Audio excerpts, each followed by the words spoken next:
Hello, this is John from caveofprogramming.com.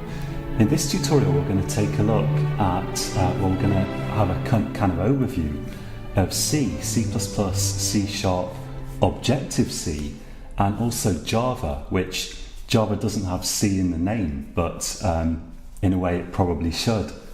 So back in 1973, I don't really keep these facts in my head, not all of them anyway, so I've relied somewhat on Wikipedia here.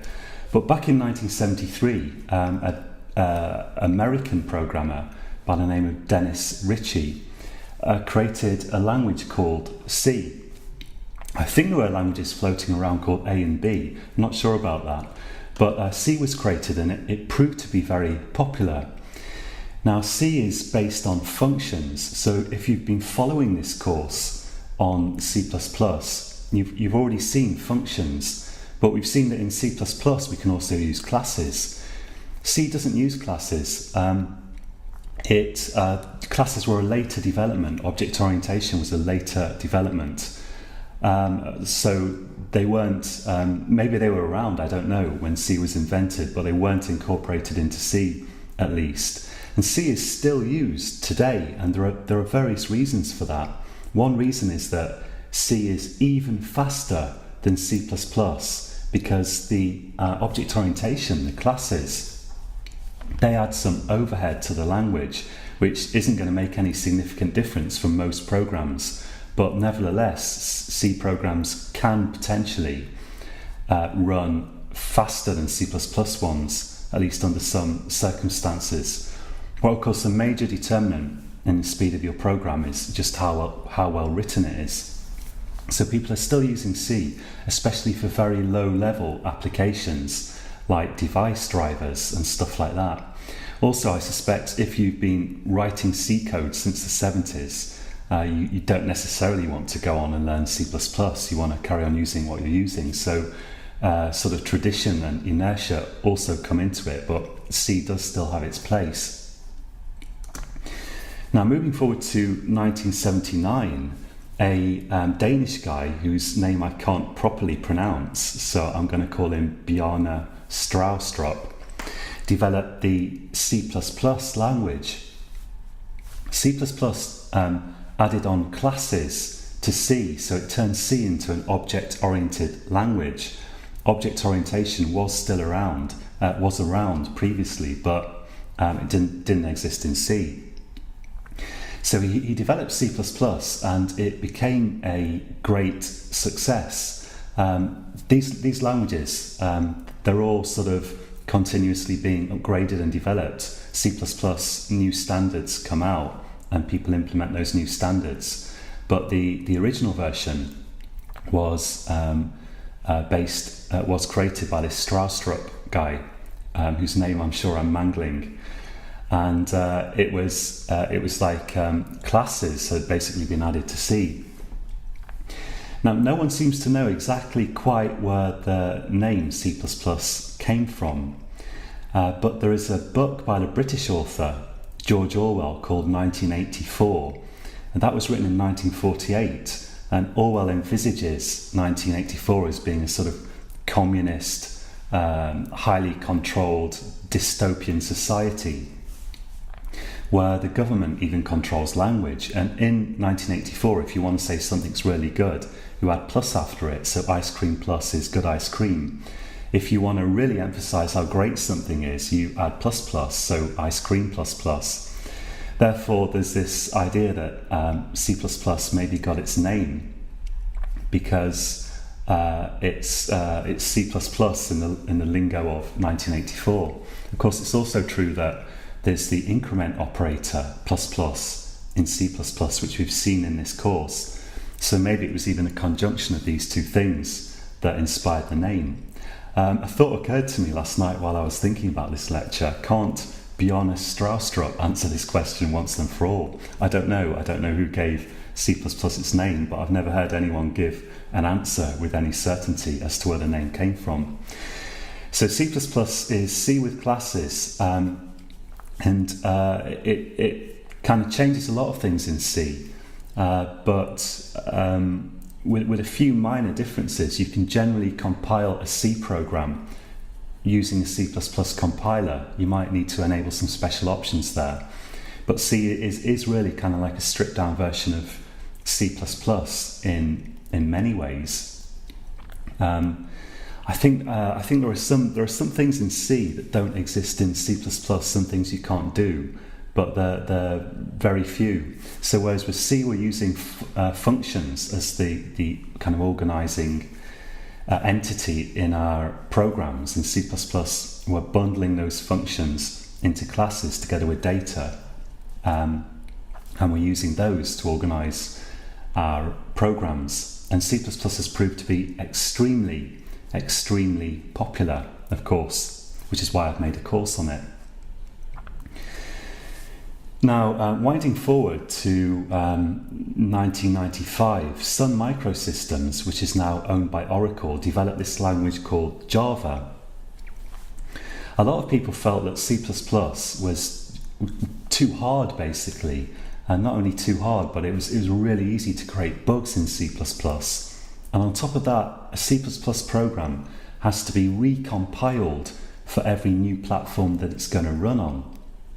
So if you take a computer program and you want to run it on a different platform than what you wrote it on, like for example, maybe you wrote it on PCs and you want to run it on Apple Macs, often you have to make code changes there because you're, for example, creating windows in different ways or whatever. But even more than that, with C++, you have to actually recompile the files to a binary format for your new target system. So Java addressed some of these problems by Java has a thing called a virtual machine. So there's kind of basically a simulated computer running on top of your existing computer, and that means that the Java binaries, the Java class files, we call them, Java compiles to these class files.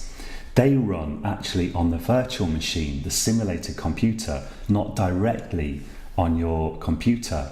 So that means you don't necessarily have to recompile a Java program to get it to run on a new platform. There are disadvantages of that as well. Well, actually, I should mention another big advantage, which is that Java is much less prone to bugs than C++.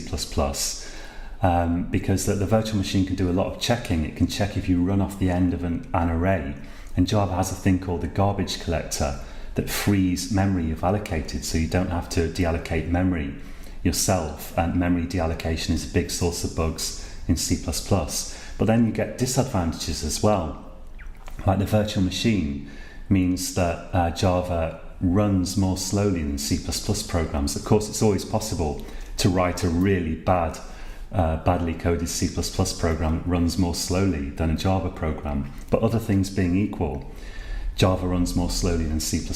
Whether you actually notice that in the application that you're using depends, of course, on what the kind of level of demand is that you're putting on your machine. But Java is inherently somewhat slower than C++. So we get advantages with the virtual machine. We can just take the class files often and just run them on a different computer, because that computer will have an implementation of the virtual machine written, I guess, in C++ probably.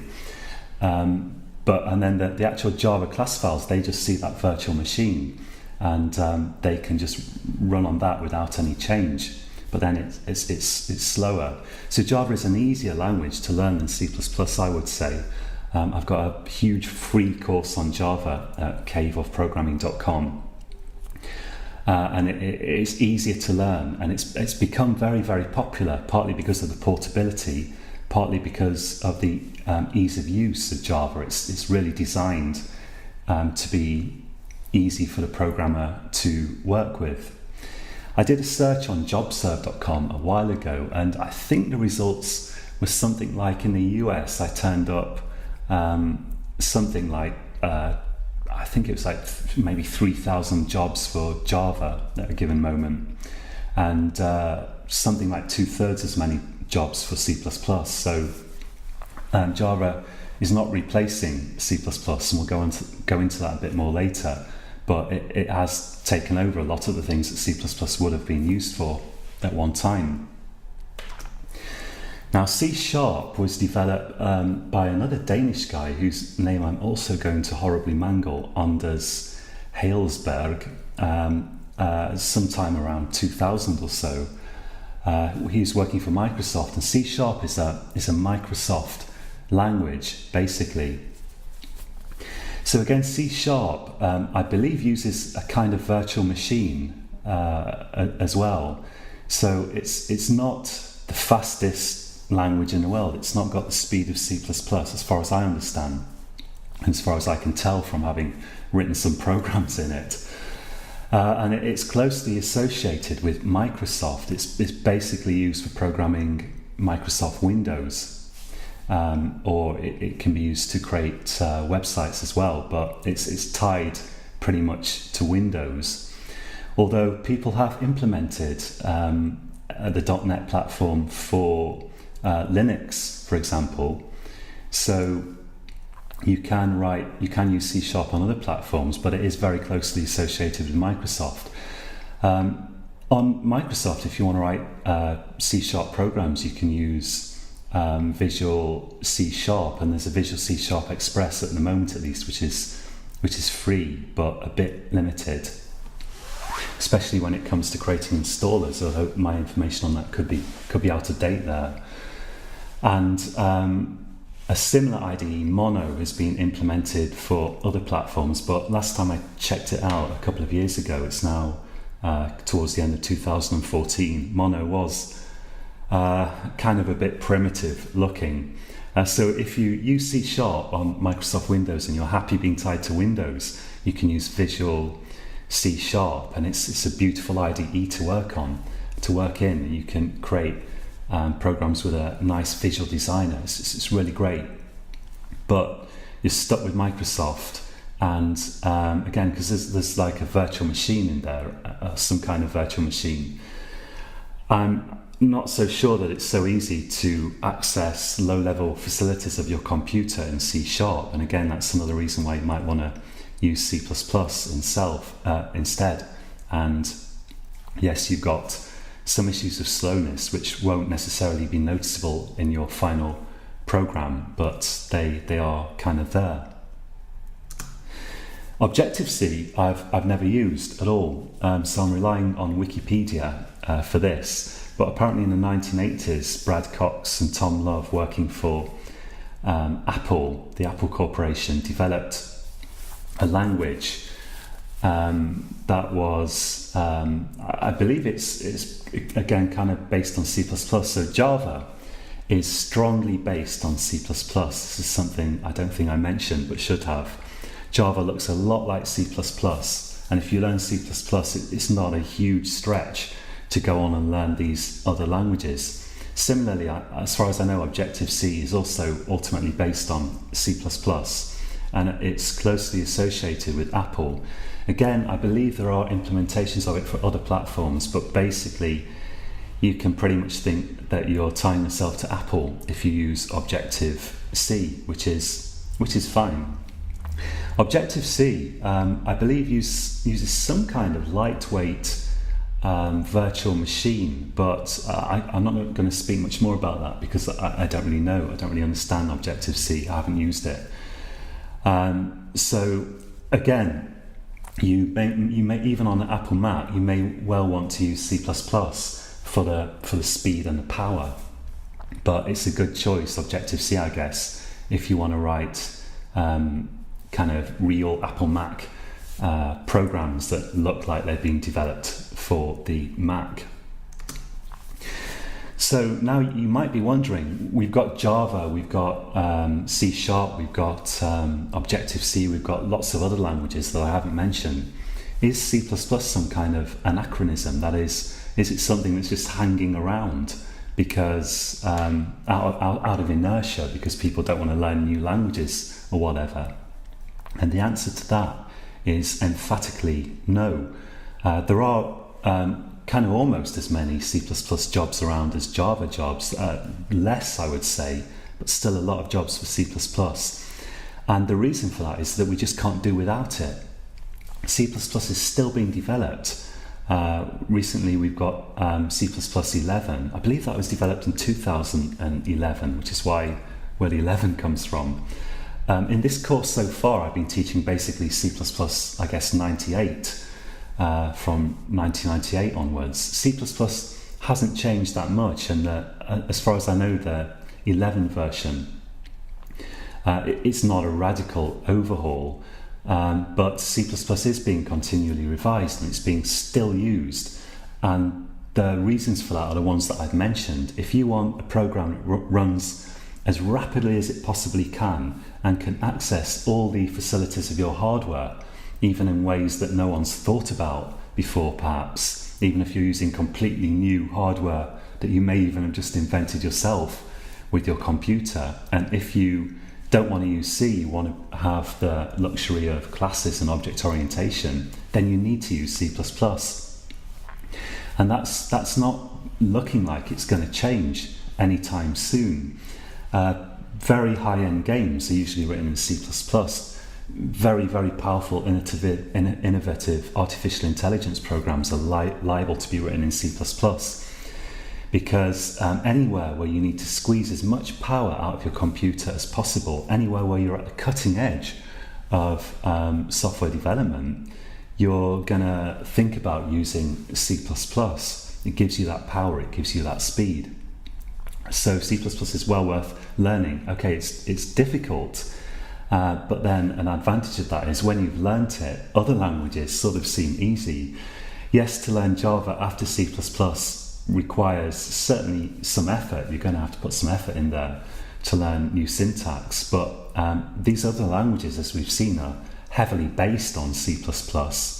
And they're all, I would say, kind of easier, the ones I've used at least, than C++. So for all these reasons, C++ is a very great and important language to learn, and it's going to be important, I suspect, for a very long time into the future. Okay, so that's it for this tutorial.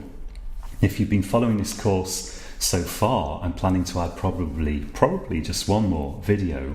And if you have followed this course from the beginning, this is a free course on C++, or if you're watching it on Udemy or somewhere in the future, I may well have bundled this with a more advanced course to create one massive non-free course. But if you followed it from the beginning, then big congratulations. And we're going to kind of wind up this course in the next tutorial.